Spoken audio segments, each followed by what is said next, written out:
And so you see in this way, by understanding the process of creation from the yogic point of view, we can begin to understand this Maha Prana and that deposit of Maha Prana within our own being, and the relevance of these pranic practices, which really are the ancient, authentic yoga practices, dynamic meditation. Yoga was referred to as pranayama and dynamic meditation. And we've discussed that relevance in our perception of prana in our day-to-day life, which is not so subtle, which is based on reacting and responding to the environment, to people, to situations, on, the way that we feel, without that awareness of what's happening in the subtle body. And what we can understand is that when the ancient seers and yogis fathomed this inherent life force of prana, the Maha Prana, the individual prana, and they developed these practices, they really preserved a way that is available to us, which allows us to self-generate the prana, not just so that we are not so affected or depleted by the environment, or so that we can give back to the environment, but so that we can really awaken that pranic field which generates a certain heat, a creative force. And when that creative heat and force can be maintained, there is a rising of prana to agya, and agya sends the signal back to Muladhara, which is the storehouse of the Kundalini. And the Kundalini is the Maha Prana. It is the deposit of the Maha Prana. And the whole of our evolution into being and our involution to source is contained in the folds of the Kundalini.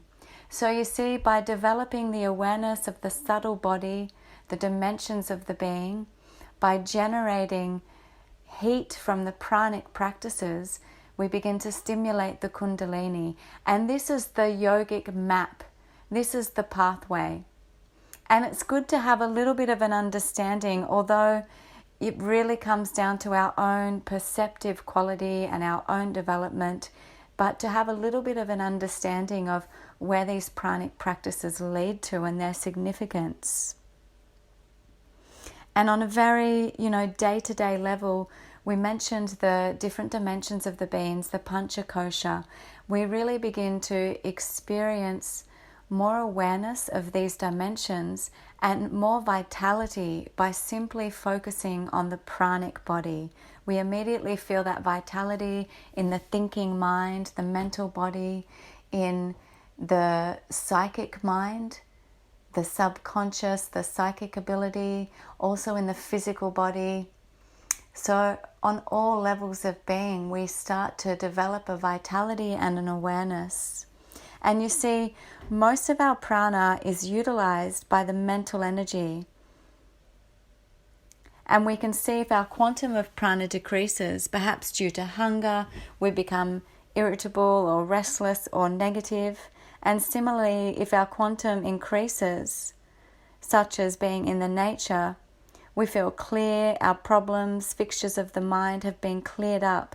So prana has a direct impact in our daily vitality, both physical and mental. And prana is the way to develop awareness of, the consciousness. Prana is the meditation to develop awareness of the consciousness. And the yogis have developed subtle movements of prana in the nadis that still the mind. And we went through the nadis, the chakra, the pranamaya kosha.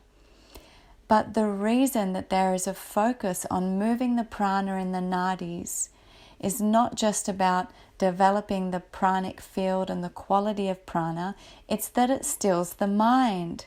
By moving the prana, by focusing on the prana, the chitta can become still. These two forces within us, prana and chitta, that have a direct impact on each other. And so to still the mind, to transcend the mind, to gain more awareness of the subtleties of mind, we have to have control of the prana. By moving the prana in certain directions, we create certain mental waves. By stilling the prana, we still the mind. In the Hatha Yoga Pradipika, it states that the movement of the breath in the middle passage makes the mind still. This steadiness of mind is the state of manomani, devoid of thought. And what happens when we are devoid of thought? What is more subtle than thought?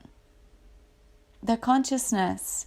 So you see, awareness of prana brings awareness of the mind.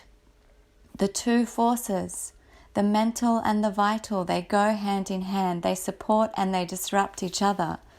And when they harmonize, the spiritual energy flows. The spiritual energy flows.